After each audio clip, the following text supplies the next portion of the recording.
اللہ تعالیٰ جل شانہ نے اپنے گھر کعبۃ اللہ اور اپنے محبوب کے در نور کی ہمیشہ حفاظت فرمائی ہے، کبھی ابابیلوں سے حفاظت فرمائی ہے، فرشتے مقرر کر دیے ہیں، اور میں اور آپ اپنے لیے یہ اعزاز سمجھتے ہیں کہ حرمین طیبین کی حفاظت کے لیے پاکستانی فوج جو ہے اس کو ذمہ داریاں اور چوکیداریاں طے کی گئی ہیں۔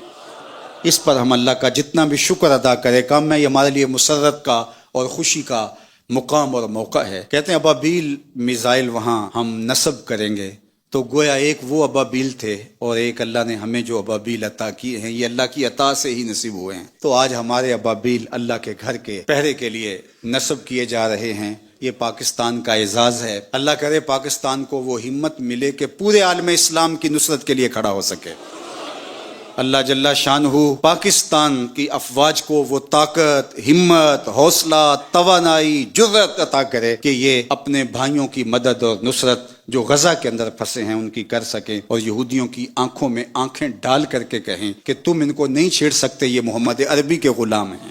جب پاکستان ایٹمی طاقت بنا تھا تو سب سے زیادہ خوشی فلسطین کے لوگوں نے کی تھی، اور آج وہ ایڑیاں اٹھا اٹھا کے پاکستان کی طرف دیکھ رہے ہیں۔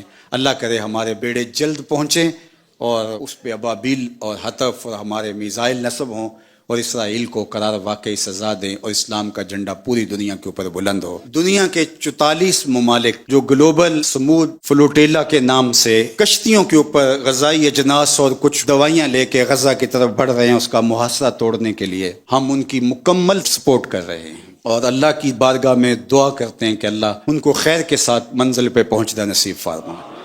اگر یہ کسی طرح پہنچ نہیں بھی پاتے، اس کاز کو بہت فائدہ ہو رہا ہے، اور میں پاکستانی وفد کے 5 افراد کو بھی خراج محبت پیش کرتا ہوں، اور پوری دنیا کے لوگ جو اس کاروان میں شامل ہیں سب کو میں سیلوٹ کرتا ہوں، خراج پیش کرتا ہوں کہ انہوں نے مسلمانوں کے ساتھ کھڑے ہو کر کے اس کاز کے لیے اپنا بھرپور کردار ادا کیا۔ یہ بہت لمبا، طویل اور حوصلہ فرسا سفر ہے۔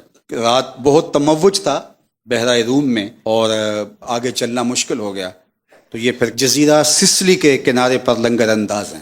حالات بہتر ہوں گے تو پھر آگے چلیں گے۔ 8-9 دنوں کا سفر ابھی باقی ہے، اور یہ مسلسل آگے بڑھ رہے ہیں۔ تو میں کل وہ سسلی کے حوالے سے ان کا سنا تو مجھے اقبال یاد آ گیا۔ اقبال بھی یہ جزیرہ سسلی کے قریب سے یورپ سے واپسی پر گزرا تھا، تو اقبال نے اس کو دیکھ کر کے خوب آنسو بہائے تھے، اور کہا تھا کہ آنکھوں آج کھل کے رو لو، وہ نظر آتا ہے تہذیب حجازی کا مزار۔ یہ تہذیب حجازی کا مزار اقبال نے قرار دیا، اور یہاں کہ جو مسلمان تھے، یہاں جو اسلام کا ایک بانکپن رہا، کس شان و شوکت کے ساتھ رہا۔ میں اور آپ اللہ کی بارگاہ میں دعا گو ہیں کہ اللہ اسلام کو پھر وہی قوت رفتہ اور عظمت پارینہ عطا فرمائے۔